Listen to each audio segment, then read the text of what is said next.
চলে আসছি পরের খবরে। জেল মুক্তির পর প্রথমবার বাড়ির বাইরে পার্থ চট্টোপাধ্যায়। নিজের বিধানসভা কেন্দ্র বেহালা পশ্চিমে বাড়ি বাড়ি গিয়ে জনসংযোগ কর্মসূচি সারছেন পার্থ চট্টোপাধ্যায়। আরো বিস্তারিত সেই ছবি আমাদের দেখাবেন প্রতিনিধি পার্থ প্রতিম ঘোষ আমাদের সঙ্গে রয়েছেন।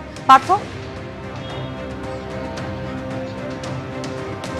দেখো, আমরা রয়েছি নাকতলা সেই বাড়িতে, যেটা হচ্ছে পার্থ চট্টোপাধ্যায়ের বাড়ি। যে পার্থ চট্টোপাধ্যায় জেল মুক্তির পরবর্তীকালে বাড়িতে পৌঁছেছিলেন এবং তার পরবর্তীকালে তিনি এখনো বেহালা পশ্চিমের বিধায়ক।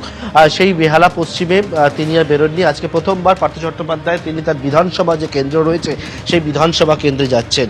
পার্থদা, প্রায় বেশ কয়েক বছর পর জেল মুক্তির পর আপনি বাড়িতেই ছিলেন, তারপর যাননি। আজকে বেহালার মানুষের কাছে কি বার্তা দিতে যাচ্ছেন?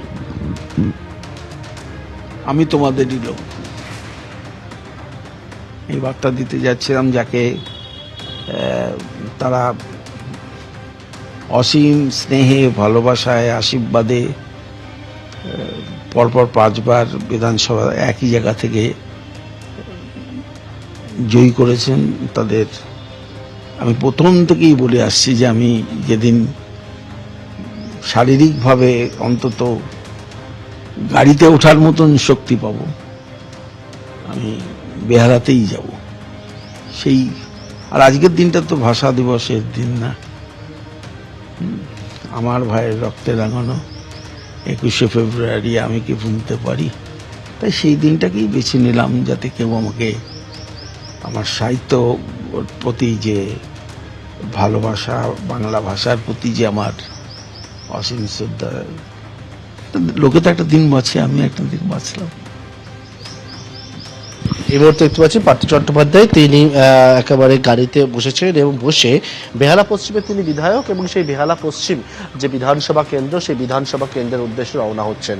এবং এই যে বাড়ি, নাকতলার বাড়ি, সেই বাড়ি থেকে গ্রেপ্তার হয়েছিলেন পার্থ চট্টোপাধ্যায় শিক্ষা নিয়োগ দুর্নীতিতে, এবং তার পরবর্তীকালে তিনি জেলবন্দি থাকেন।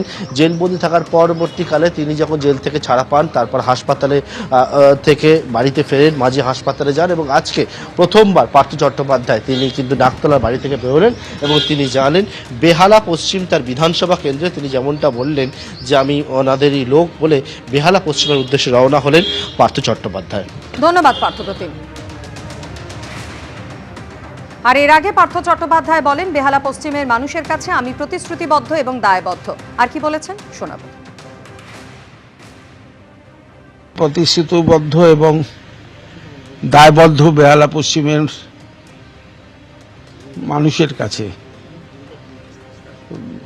তাই আজকে আমি প্রথমেই সেখানে মাটি স্পর্শ করে আবার ফিরে আসবো। বেহালাতে একেবারে যে ভাতার লাইনে বিশাল ভিড় হচ্ছে, আপনি শিক্ষামন্ত্রী, শিল্পমন্ত্রী সামলেছেন, কি মনে করেন ভাতা না চাকরি?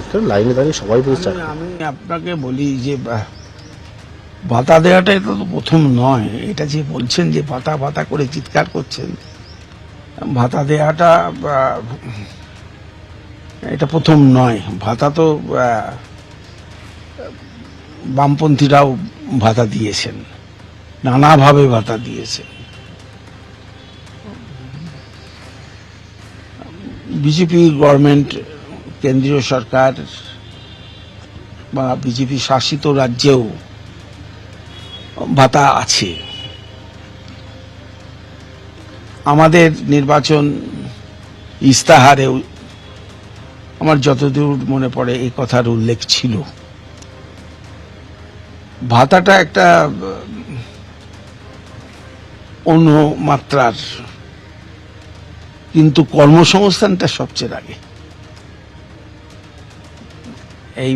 এই আওয়াজ তোলা 2 কোটি লোকের চাকরি দেব বলে দুটোও দিতে পারলাম না, এ না করে যে কর্মসৃষ্টি করা এবং কর্মসংস্থানের সুযোগ করে দেওয়া, আমার কর্পোরেট জীবনেও আমি তা করেছি।